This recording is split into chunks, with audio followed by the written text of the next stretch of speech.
Dunia panik. Negara-negara antri. Indonesia jadi penentu arah pangan dunia.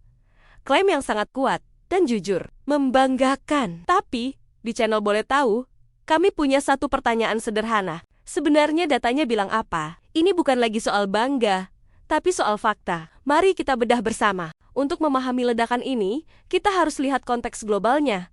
Ini adalah badai sempurna. Pertama, konflik di Eropa Timur mengganggu pasokan gandum. Kedua, perubahan iklim membuat panen di berbagai belahan dunia tidak menentu. Negara-negara maju butuh alternatif, sumber karbohidrat yang stabil. Disinilah singkong, tanaman yang sering kita remehkan, tiba-tiba menjadi primadona. Dan negara mana yang punya potensi terbesar? Jawabannya ada di depan mata kita.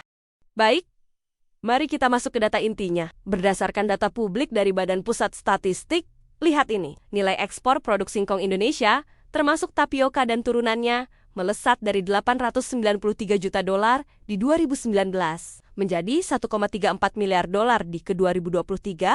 Ini kenaikan lebih dari 50%.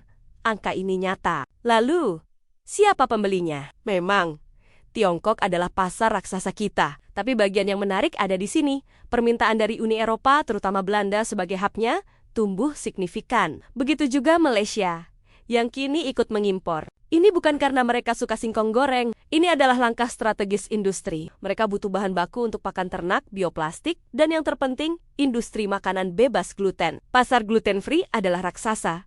Dan tepung singkong kita adalah salah satu pemain utamanya. Tapi kekuatan terbesar Indonesia bukan hanya pada jumlah panen, melainkan pada otak di baliknya. Kita tidak hanya menjual ubi mentah, kita menjual inovasi. Ini tepung mocaf. Dengan sentuhan bioteknologi sederhana, singkong diubah menjadi tepung premium yang setara terigu, tapi lebih sehat. Ini membuka pintu ke pasar kafe, bakery, dan konsumen sadar kesehatan. Belum lagi potensinya sebagai bioetanol dan bahan baku bioplastik yang ramah lingkungan. Di saat dunia mencari solusi hijau, kita sudah punya jawabannya di dalam tanah. Jadi, apakah Indonesia adalah raja pangan baru? Datanya mendukung, potensinya luar biasa.